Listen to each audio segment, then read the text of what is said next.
আল্লাহর বান্দা বাইজিদ রহমতুল্লাহ আলাইহি ছোট মাসুম বাচ্চা বাইজিদ রহমতুল্লাহ আলাইহিকে তিনার মা বললেন, বাবা বাইজিদ, আমার জন্য অল্প পানি আনো, আমি পানি পান করব। বাইজিদ রহমতুল্লাহ আলাইহি কি করলেন? পানি আনার জন্য যখন পানির নিকটবর্তী হয়ে গেলেন, দেখে যে পানি নাই। এই পানি আনার জন্য বাইজিদ ছোট্ট মাসুম ভাই বাহিরে চলে গেলেন পানি আনার জন্য।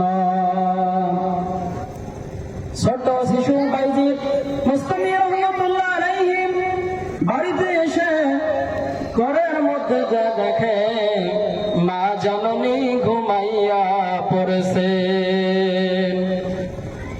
এবার পানি নিয়ে আসলেন। মা যে ঘুমায় গেছেন, মাকে জাগ্রত করলেন না, নিজেও ঘুমাইলেন না।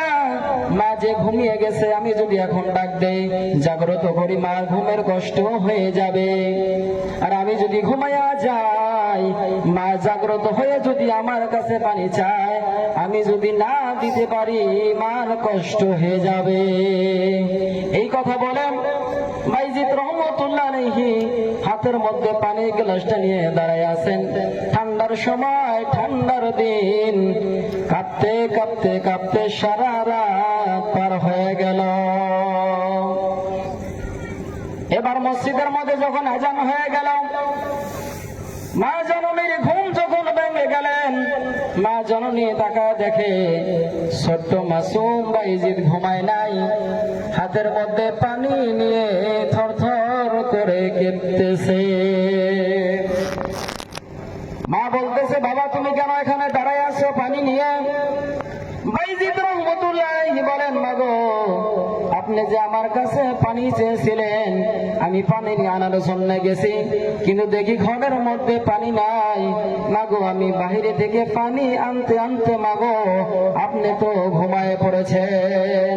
আপনি যখন ঘুমায় পড়েছেন, আপনাকে আমি জাগ্রত করি নাই, আপনার কষ্ট হবে গো মা। তারপরে আমি ঘুমাই নাই।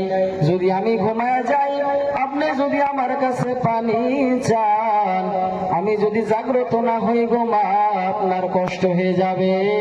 তার জন্য সারা রাত আমি আপনার সন্তান এই পানি নিয়ে দাঁড়াই আছি গো মা।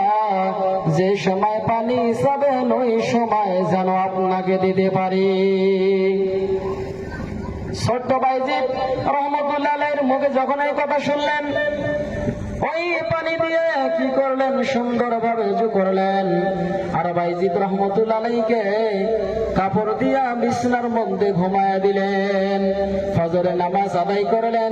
ফজরের নামাজ আদায় করায় মহান আল্লাহ রাব্বুল আলামিনের দরবারে দুটি হাত তুলে বলে, রে মালিক, আমার সন্তান বাইজিদ আমার জন্য যেমন করে পানি আনলেন, আমার জন্য যেমন কষ্ট করলেন সারা, আমি মা হয়ে আমার সন্তান বাইজিদের জন্য দোয়া করে গেলাম।